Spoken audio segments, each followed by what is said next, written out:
Good morning.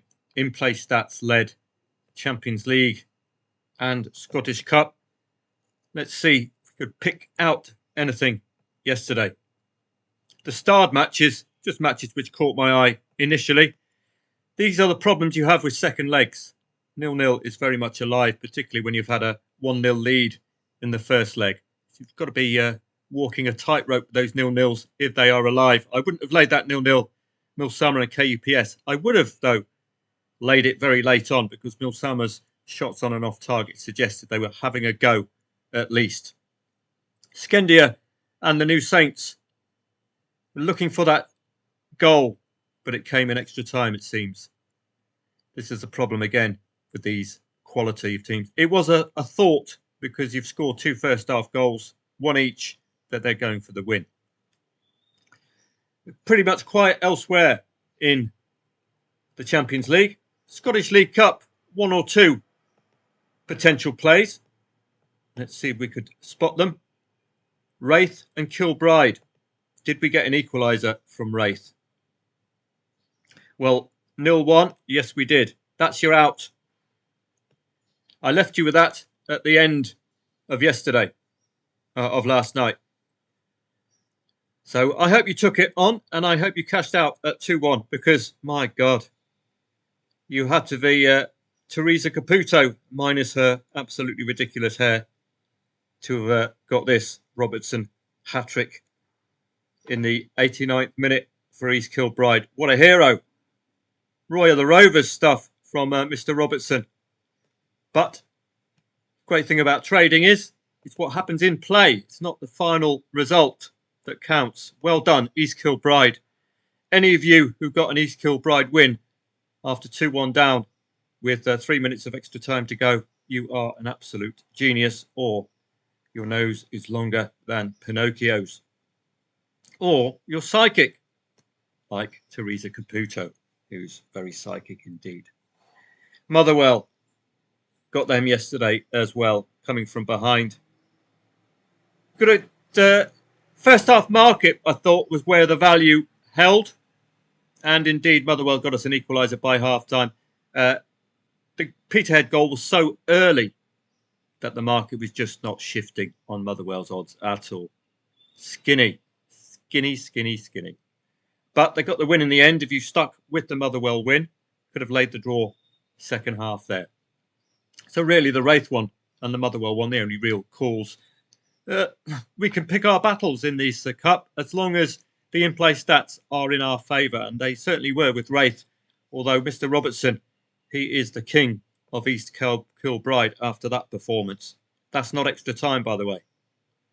That is the 87th minute to the end of the match, hat-trick from Mr. Robertson. I wonder if that will go down in the history books. That doesn't happen very often. It's a pretty poor coupon today. Poor readability-wise, on paper at least. Ludogorets strong favourites against Dynamo Minsk, and Linfield and Shelbourne is an Irish derby, all-Ireland derby. I'd have expected Shelbourne to be the dominant force here, just as I was speaking yesterday about Sligo Rovers and Mansfield. When an English side visits Ireland pre-season, they do tend to oblige. Similarly, when a Northern Irish side meets a Republic of Ireland side, I would have expected the Republic of Ireland side to have had the stronger league. First leg, it's 0-1 to Shelbourne.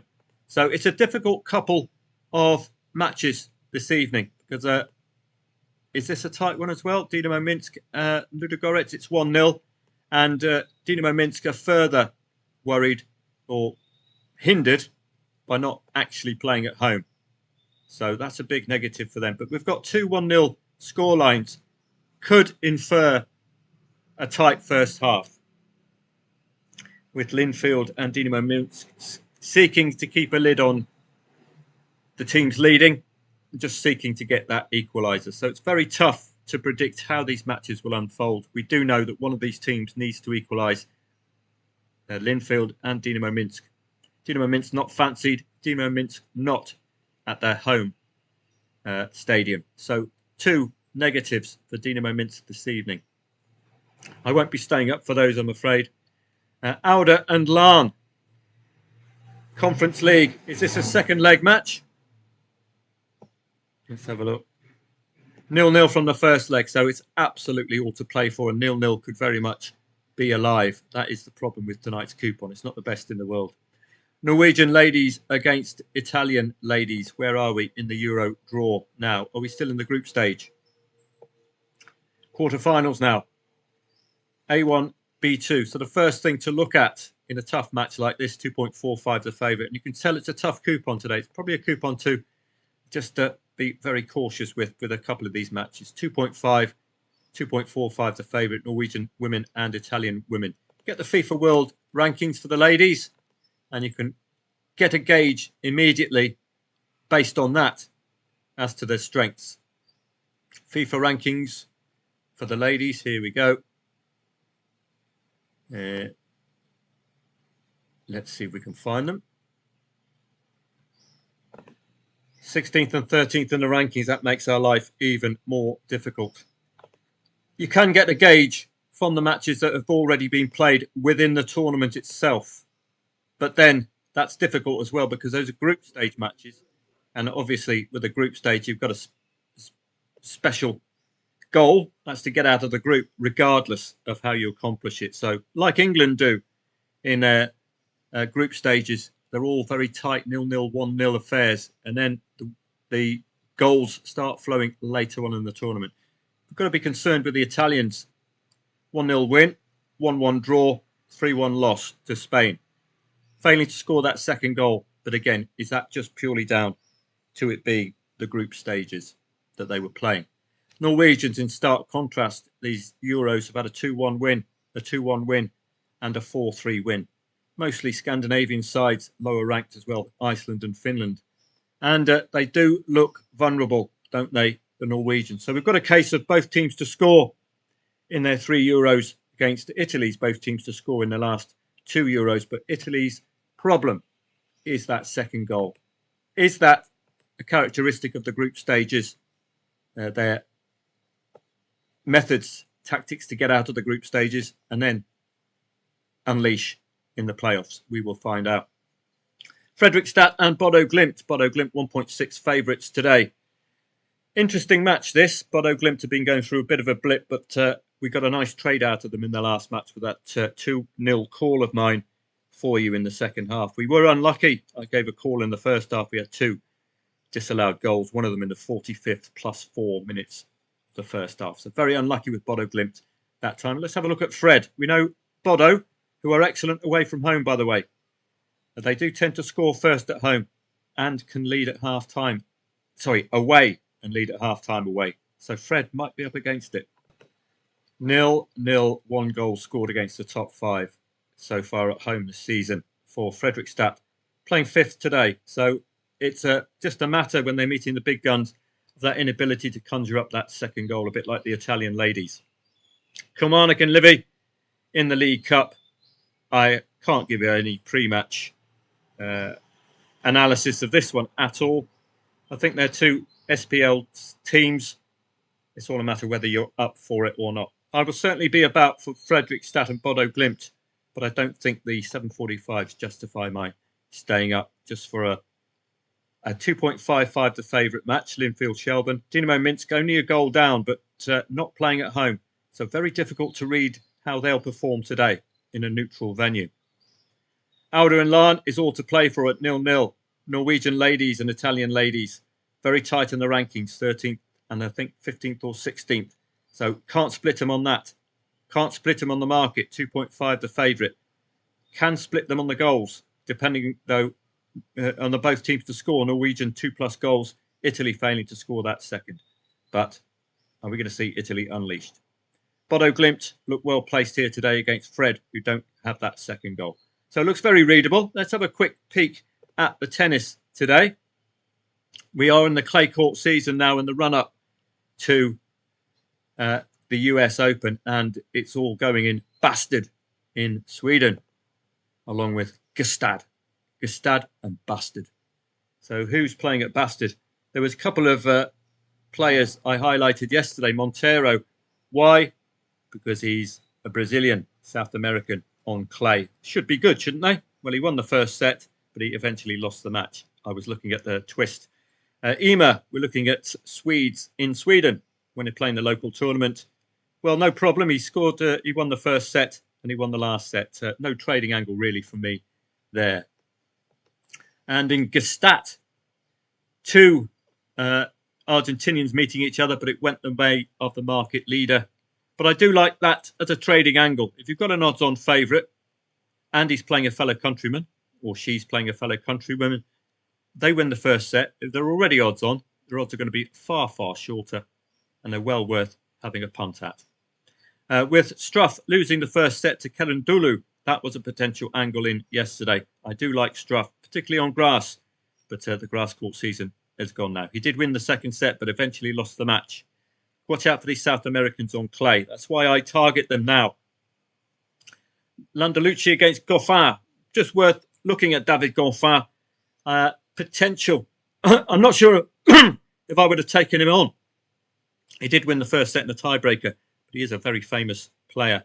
Carballes Baena and Taberna, two Spaniards meeting each other. That's what I expect of two Spaniards meeting each other. Not only that, a 1.8 the favourite match, which is the market's way of saying even Stevens. So Taberna wins the first set, loses the second, loses the match. That's how tight I want it when you have fellow countrymen meeting each other. So some good calls. That's how I do my tennis. I look initially and I star it. So I've got a specific focus for the day. Van der Zandschluck, for example, against Ema has been interrupted, probably rain. And again, my first port of call is to look at look at Swedes in Bastard. So Ema against Darderi. It's going to get a look at. Not favoured today, Ema, but Darderi is a 1.29 favourite. That's good for a trading angle because if Ema can get a fight back second set, having lost the first to a 1.3 favourite, odds are going to be very, very short. Home support could see a trading angle for us. Other matches are very tough today. A lot of even Stevens one. Navone, he's a Argentinian on clay and favoured, so I would look at that. Baez as well. So my focus is on Spaniards and Argentinians, really, and in this clay court element, and locals.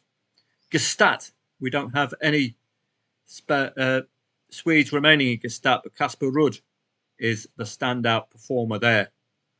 He's 1.25 favourite today. Burachaga, another Argentinian, South American, playing on clay. And David Goffin, not favoured today, but not favoured yesterday and getting through. He is a solid star, David Goffin, been playing for years and years. Not favoured, but he can still put forward a game. Los Cabos in Mexico. These are probably going to be out of my time zone, aren't they? And Hamburg's clay for the ladies. Any familiar names there? Just look for the Germans first. Korpasch away at Boisson. 1.56 favourite Boisson. So Korpasch is given a chance. Schunk is playing Guffey. German Schunk, not favoured today. Tia Maria is playing Tomova, a German. 1.65 favourite. So lots of Germans in Hamburg today. Niemeyer not favoured today against Yastremska. So my main focus will be on the German ladies in Hamburg today, particularly the favourites. And I do like Korpasch playing a very strong odds-on favourite, and Schunk playing a strong odds-on favourite. That will, if the favourites' odds are short enough after they win the first set, I will lay them in the hope that we get that injection of enthusiasm in front of home support. So quite a day today on the football front. I'm working in the background for you. We're going to get some reports ready for the new season. It will be with us pretty soon. Championship kickoff tends to see some of the European leagues start off. Oh, here we go. Kickoff dates for the Championship, August the 9th. Wow, it is the 16th of July.